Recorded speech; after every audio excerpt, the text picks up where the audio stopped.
Hello, everybody, and welcome to another Courageous Conversation. I have two amazing guests. It's a married couple, and it is Belle Fox-Martin and Cheryl Hutto.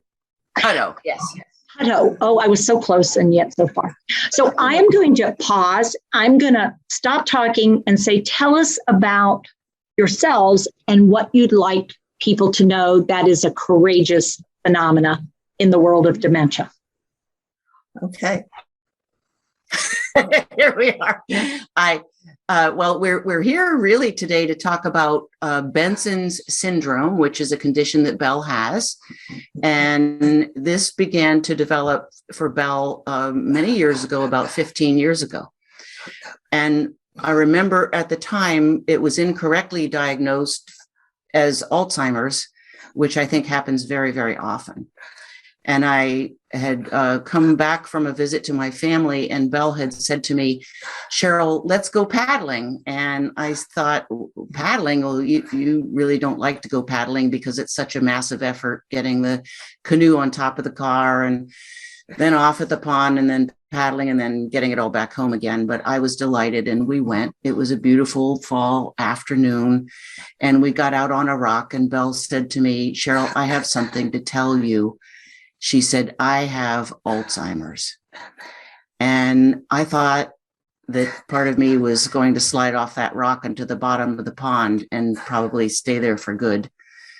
And I think for a long time, part of me really did. I think as with most caregivers or care partners, when we're hit with this news, we don't know which ends up really. And time went on. I was completely depressed and searching for cures and what could be happening for Belle, clinical trials, and for months and months and months. And there just wasn't anything. And finally, for myself, I realized if I don't pick myself up and begin to take care of myself, I was never going to be able to, be there for Belle and be there in the way that's important when we're care partners. So one of the things that happened, I did begin to care for myself, and Belle has always been my champion. And over the years, one thing led to another, and I became a life coach for care partners, helping them understand that we really can make it through this, that we really can be okay.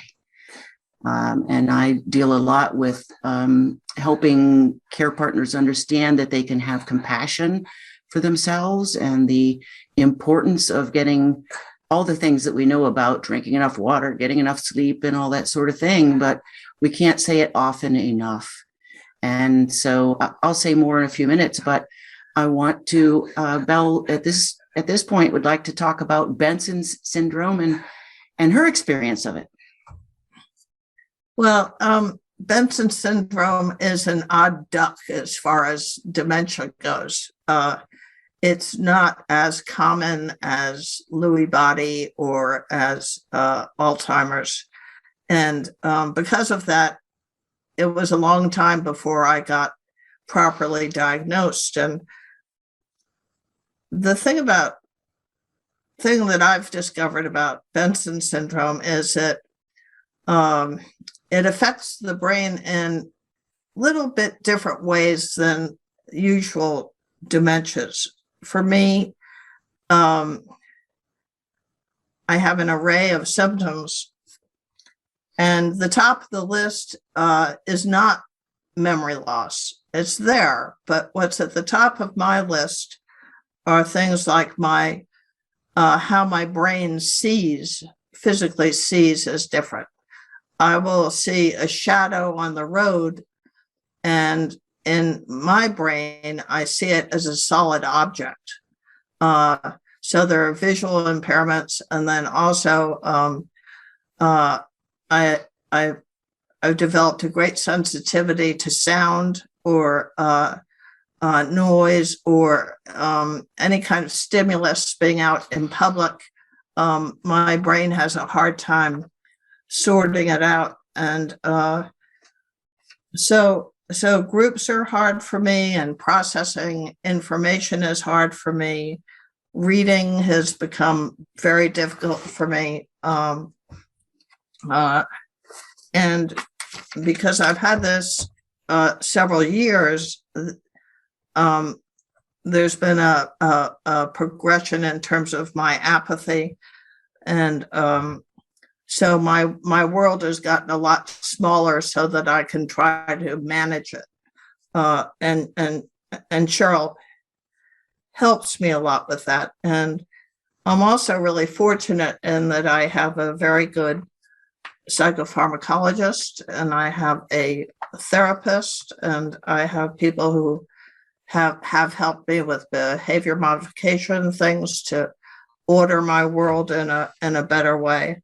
I'm a minister. I'm a congregational minister, and I'm actually still able to work. Now my work has changed. I no longer pastor a church and do all that's involved with that, but I can give sermons and do that, because when you give a sermon, it's just me speaking to a lot of people who aren't talking, and there isn't any stimulation, and I can do what I do.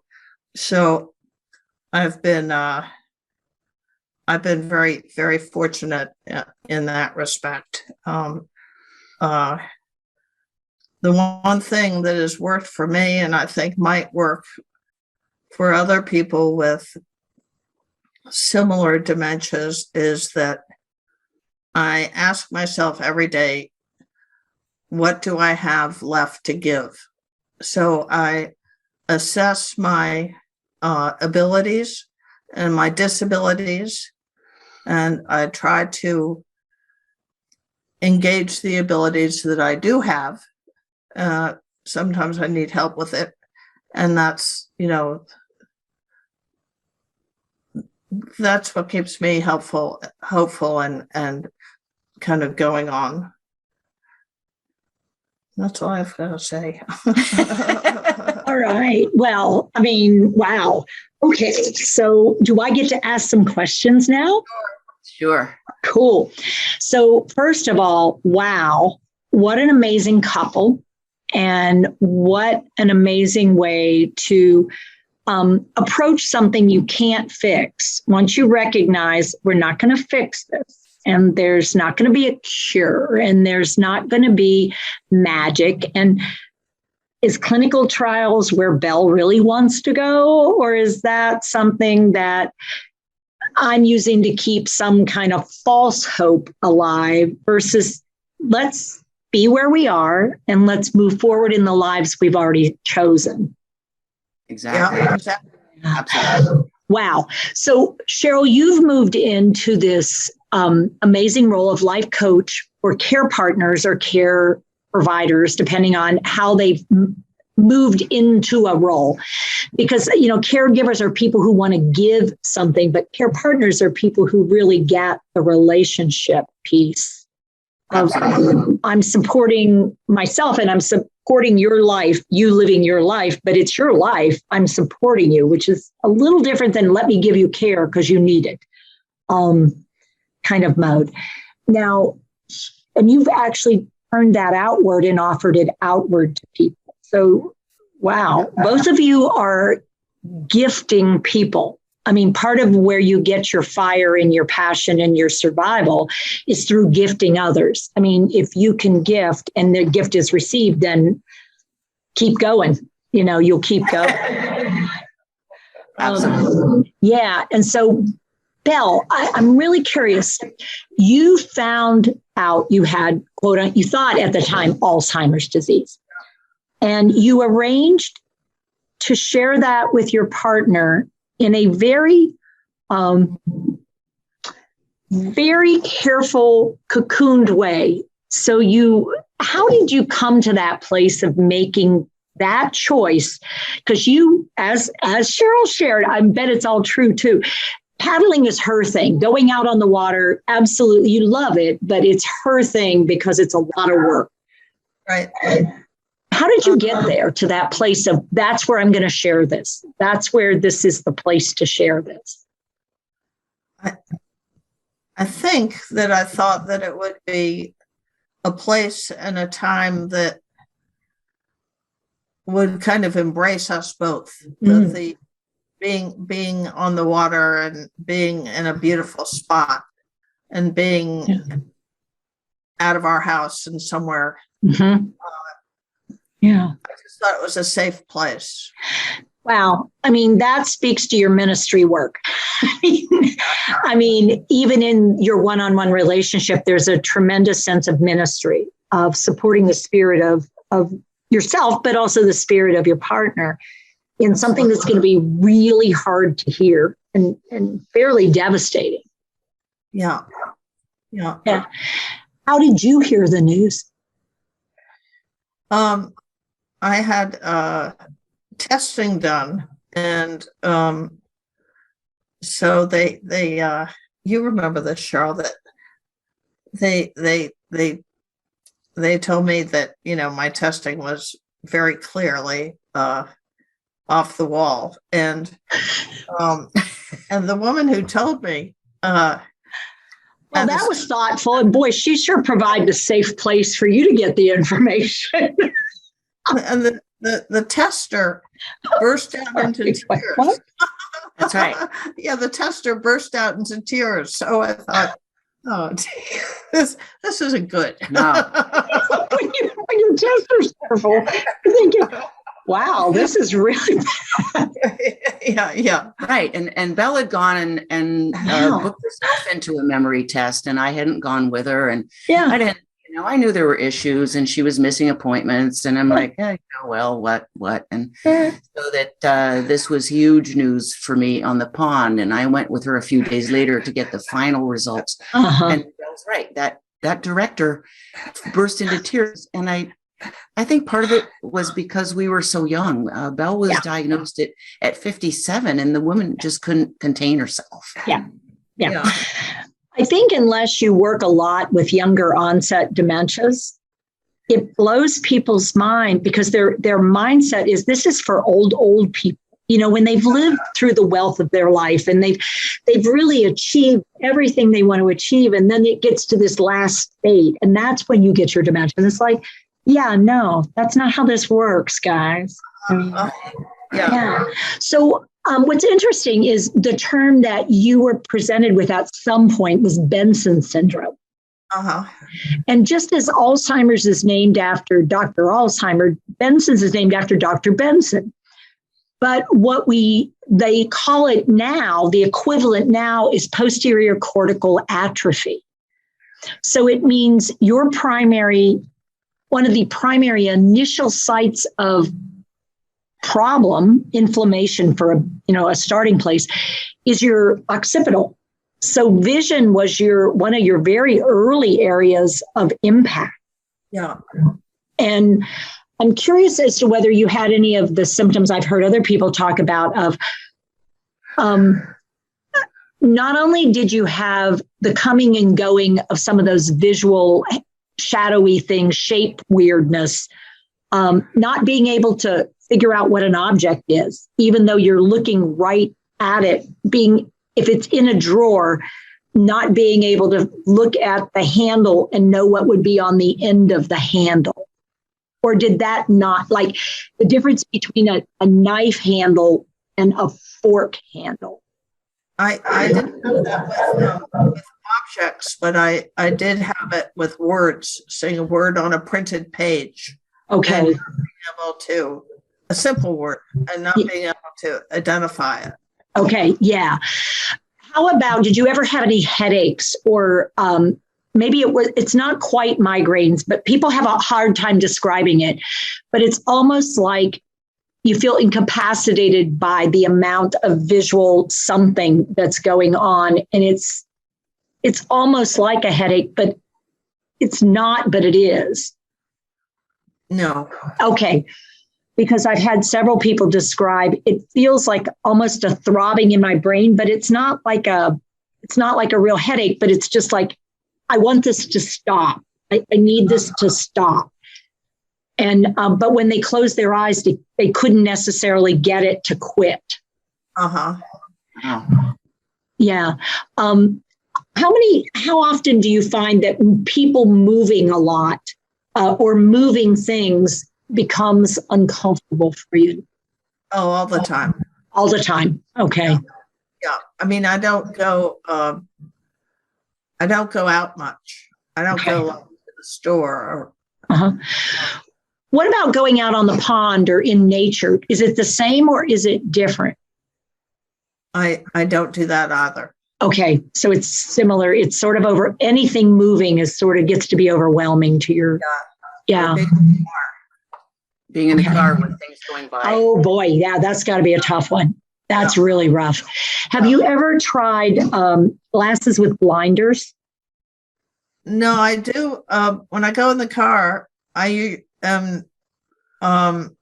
driving. I put my hands in front of my face.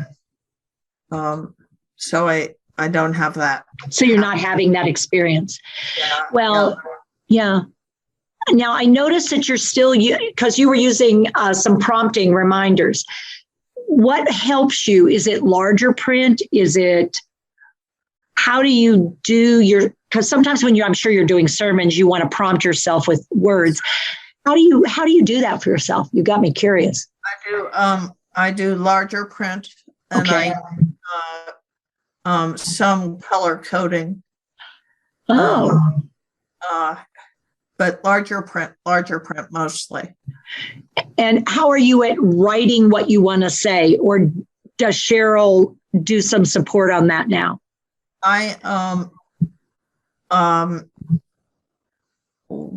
What I often do now, if I'm invited to preach, I have so many past sermons that I'll take an old one and revamp it. I can revamp it a little bit and present that. Yeah. Well, that's handy when you've had many years of experience and you can pull one of those up and update the baby and look, it's a new baby. Right. Yeah. Oh, yeah. So I'm curious about friendships and how hard they've been to maintain or how easy they've been to maintain with all this. I think it's hard. I think one thing that Cheryl and I talked about just yesterday, actually. Just yesterday. I want you to talk about that. Well, we weren't sure if it just happens to people who are aging, but we have a core circle of friends, and it seems very difficult to maintain good, strong, active relationships with people. And I'm not sure that has anything to do with Benson syndrome. But what about people, how they react because they don't understand? Well, yes, there's a lot of people not understanding the dementia, or people will come to visit, and that's nice, and then Belle will go off because she's had it. I mean, a short visit, plenty. It's exhausting. It's exhausting. And people will almost inevitably say to me, Belle looks great. I don't understand what's going on with, I don't see anything. Belle's great. It's like, well, yeah, she visited you for 30 minutes and she knows when to excuse herself. Yep. Yeah. And I think the difference with Benson's is that because of the nature of the illness, I can still present well, whereas somebody with Alzheimer's or Lewy bodies at this stage would not be able to present well. Correct. Yeah. So it winds up that a lot of people are like, I don't Are you sure she has dementia? Wow. I think you should get her reevaluated. Of course, Belle is right nearby and they're still saying, I think you should get her reevaluated. Like, Exactly. Belle is right here. You might, hey, Belle, I really am surprised. And I think because people understand the different dementias so poorly, and everything is Alzheimer's. And if it doesn't look like classic older adult Alzheimer's, then, are you sure? It's like, yeah, I'm pretty damn sure. Actually, you want to get right down to it. I'm feeling pretty sure that what I'm living with is not a quick fix, guys. Yeah. Right. But that attitude does impact us socially. Yeah, I bet.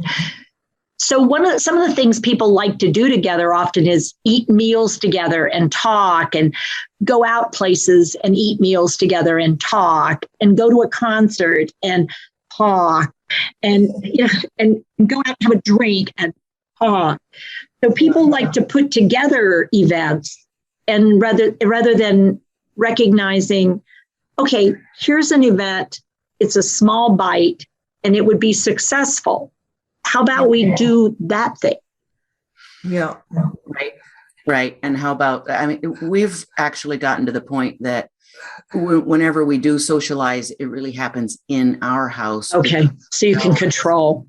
Yes. And Belle has a chance to say goodnight or leave the table or I'm done. Yeah. Whereas if we go somewhere else, it's like, how much longer are we going to be here? Yeah. And that's hard, because then that starts to impact the relationship. Because Belle, I'm curious, how many times do you feel like sometimes Cheryl needs to talk more than you want to talk? Well, 1-to-1, I'm pretty good. Okay. When I add more than one person, then everything falls apart. I can't follow it. Yeah. But with Cheryl and I, it's much easier.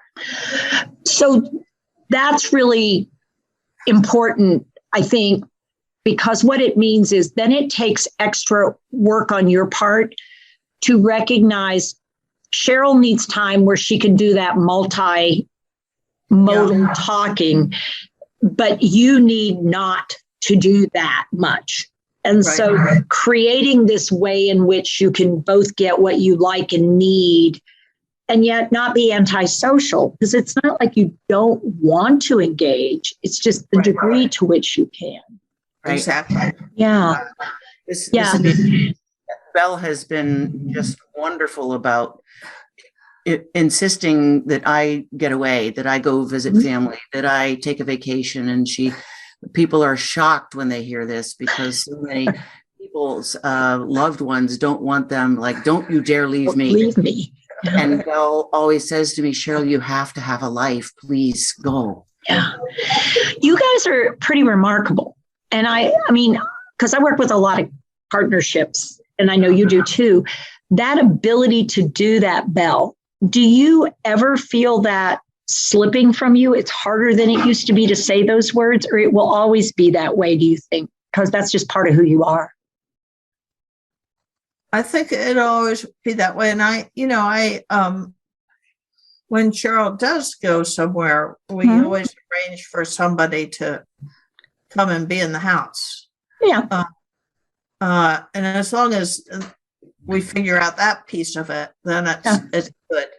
Wow.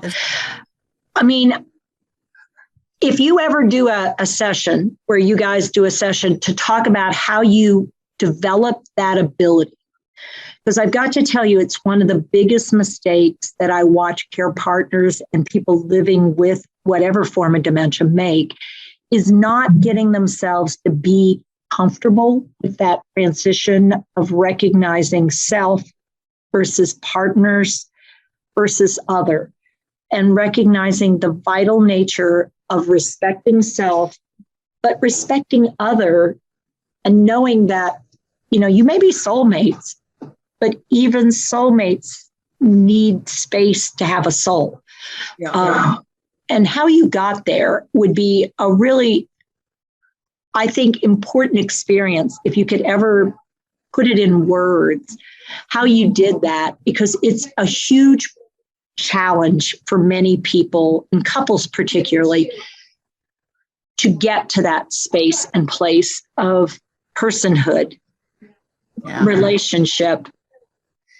It really takes a lot of effort on the part of the one who has the illness. I believe that, because, in my work with, I experience the same thing. I know there are partners who wouldn't dare leave the one that they care for, because the one they care for says, no, I don't want to see anybody else. I only want you. Yeah. And that can take us down. Boy, I mean, you did. And then when you get back, if you do go somewhere, where have you been? Why were you gone so long? Why did you do this to me? You don't love me. And that's, and it's like, oh my Lord. So, I mean, if you could ever get to, how did you get your space? I don't know what it is, but you guys have a really special gift. And Bella, it's partly due to your wholeness. I mean, you are still, as you will always be whole, but your ability to see yourself as whole. Yeah. Yeah, I guess. Yeah. All right. Well, we have kept you for a while, and you have been so gracious. And I do have an awareness of how much work you put into doing this, both of you, but particularly you, Belle. And I am so very, very grateful, because there are not many people living with Benson syndrome or posterior cortical atrophy who are visible. And so when I find someone, they'll say, I've never even heard of anybody else like me. And yet I know too many people who have this to not know there's a community. And yet, because it is so poorly understood by the general population, I think people feel uncomfortable stepping forward because, again, those assumptions that get made about what else is wrong with you. And it's like, well, I'm not sure wrong with me is the right words to use. So, yeah. So thank you, you two wonderful women. This is a gift that I have never been able to offer before. So thank you for precipitating the offer, initiating that offer. And Cheryl, thank you for following up. And then Belle, again, for choosing to participate with us, because it truly is this gift and blessing that people will get that we don't get very often. So thank you. All right. You're welcome. Thank you. You're welcome. You're welcome. Hi, I'm Teepa Snow, and you just found our YouTube channel and watched one of our videos. I'm the owner and founder of Positive Approach to Care. Thanks for watching. And if you liked, if you have a comment about, or you would, please share it with people you know. Oh, and if you haven't yet done it, consider subscribing. We'll let you know when the next new video comes out. And you might want to visit our website, www.teepasnow.com, where you'll find other resources as well. See you there.